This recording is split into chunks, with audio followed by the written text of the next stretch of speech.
আসসালামু আলাইকুম বন্ধুরা, শান্তি রান্না অ্যান্ড ব্লগে জানাই সবাইকে স্বাগত। আবারও চলে এলাম আপনাদের মাঝে আর একটা রেসিপি নিয়ে। আজকে আমি করে দেখাবো সুজি আর আলু, একটা টিফিন রেসিপিও বলতে পারেন বা একটা স্ন্যাক্স রেসিপি। এটা খুবই কম সময়ের মধ্যে হয়ে যায় আর সন্ধ্যাবেলায় চায়ের সঙ্গে খেতে তো দুর্দান্ত লাগে। তো চলুন রেসিপিটা শুরু করি। তো আমি এখানে প্রথমে একটা ফ্রাই প্যান বসিয়ে দিয়েছি আর এটাকে খুব ভালো করে গরম করে নিয়েছি। এর মধ্যে দিয়ে দিয়েছি 2 চামচ সাদা তেল। তেলটা খুব ভালো করে গরম করে নেওয়ার পর এখানে আমি দিয়ে দিলাম হাফ বাটি সুজি। সুজিটা দেওয়ার পর আমি সুজিটাকে হালকা করে ভেজে নেব, যাতে সুজির কাঁচা গন্ধটা না থাকে। এইভাবে করে বেশ কিছুক্ষণ ধরে আমি সুজিটাকে ভেজে নেব। তো দেখুন সুজিটা মোটামুটি আমার ভাজা হয়ে গেছে। এরপর আমি এখানে যে বাটিটা করে সুজি নিয়েছিলাম ওই বাটিটার মাপ করে আমি দিয়ে দেব 1 বাটি পানি। হাফ বাটি সুজি নিয়েছি আর এখানে আমি দিয়ে দিলাম 1 বাটি পানি। পানিটা দেওয়ার পর আমি সুজিটার সঙ্গে খুব ভালো করে নেড়েচেড়ে মিশিয়ে নেব। আর সুজিটা আস্তে আস্তে পানিটা শুকিয়ে আসছে। এরপর আমি এখানে দিয়ে দিলাম স্বাদ মতো নুন। এরপর এটাকে আমি নেড়েচেড়ে এভাবে করে সুজিটাকে সেদ্ধ করে নেব। তো দেখুন পানিটা শুকিয়ে গেছে আর এটা একটা ডোয়ে পরিণত হয়ে গেছে। এই অবস্থাতে আমি এটাকে একটা ডোয়ে আকারে পরিণত করে নেব।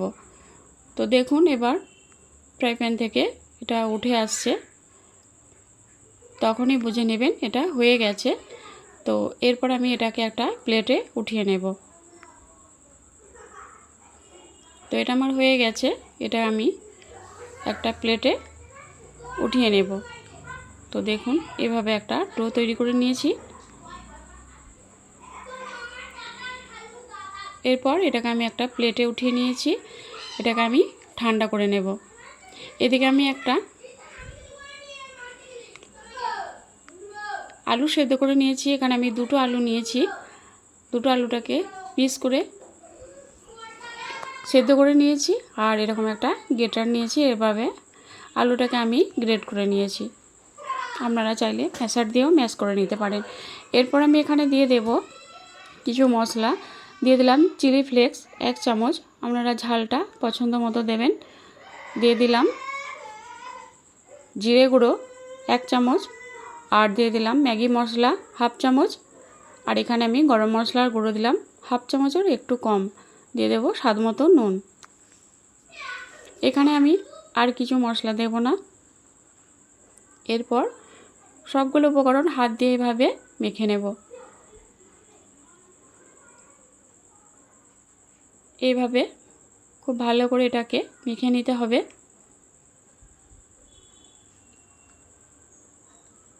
তো এইভাবে করে আমি এটাকে মেখে নিয়েছি আর একটা এরকম যে রুটি বানাই আমরা সেরকম ডো তৈরি করে নিয়েছি। দেখুন এরপর এরকম একটা প্লেটে নিয়ে এইভাবে করে হাত দিয়ে এটাকে আমি একটা রুটির মতো একটা শেপ দিয়ে নেব।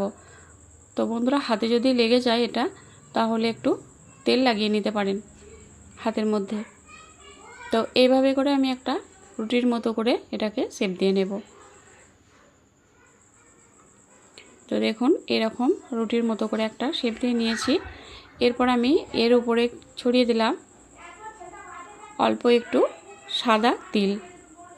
হাতের কাছে যদি থাকে দেবেন, না হলে এটা বাদ দিতে পারেন। দিলে এটা খেতে ভালোই লাগবে। তো এইভাবে করে আমি কিছুটা আবার ডো নিয়ে এভাবে আবার একটা রুটির মতো করে তৈরি করে নিলাম। তো দেখুন এরকম রুটির মতো করে রেডি করে নিয়েছি। এরপর আমি এর মধ্যেও দিয়ে দিলাম উপরে কিছুটা সাদা তিল। এরপর আমি এরকম ছুরি দিয়ে ধারগুলো আগে এইভাবে করে কেটে নেব।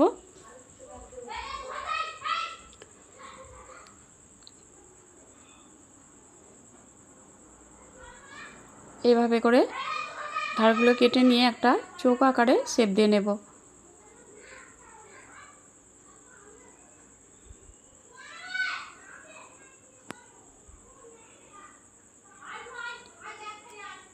তো এইভাবে করে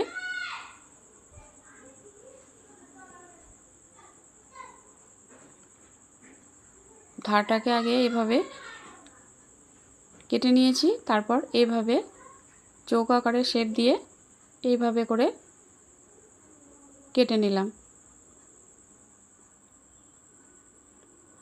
এরপর আমি ধারের যে অংশটা সেটা এভাবে করে হাত দিয়ে উঠিয়ে নেব, তবে এটা ফেলে দেব না, পরবর্তীতে আবার এরকম তৈরি করে নেব। তো দেখুন এভাবে করে চৌকো আকারে শেপ দিয়ে ধারগুলোকে আমি কেটে বাদ দিয়ে এভাবে করে কেটে নিয়েছি। তো সবগুলোকেই আমি এভাবে করে রেডি করে নিয়েছি। দেখুন আপনারা চাইলে অন্যভাবেই এগুলোকে শেপ দিয়ে নিতে পারেন। এরপর আমি এখানে একটা ফ্রাই প্যান গরম করে নিয়েছি, এর মধ্যে দিয়ে দেব পরিমাণ মতো তেল।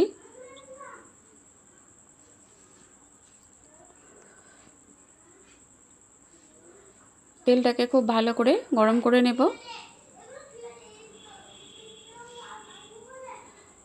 তো তেলটা গরম হয়ে গেছে, এরপর আমি একে একে এগুলোকে তেলের মধ্যে ছেড়ে দেব। তবে বন্ধুরা এগুলোর সঙ্গে সঙ্গে দিয়েই উল্টাতে যাবেন না, তাহলে ভেঙে যেতে পারে।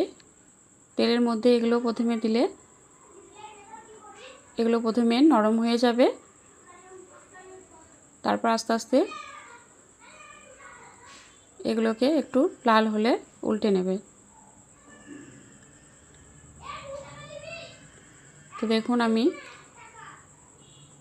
এক পিঠে উল্টে নিলাম, তো দু পিঠে উল্টানো হয়ে গেছে আমার। আর দেখুন কালারটা কত সুন্দর এসেছে, আর দেখতেও খুব সুন্দর লাগছে। সন্ধ্যাবেলায় চায়ের সঙ্গে খেতে তো দুর্দান্ত লাগে। আপনারা একবার হলেও বাড়িতে এভাবে করে বানিয়ে খেয়ে দেখবেন, দারুণ খেতে লাগে। তো আমি আবার পরের ব্যাচে বাকিগুলোকে ভেজে নেব একইভাবে। বানানো খুবই সহজ আর খেতেও দুর্দান্ত লাগে। আপনারা একবার হলেও বাড়িতে এভাবে করে বানাবেন। তো কেমন হয়েছে রেসিপিটা আপনারা অবশ্যই জানাবেন। দেখুন উপরটা কত মুচমুচে হয়েছে আর ভিতরটায় সফট, দারুণ খেতে লাগে।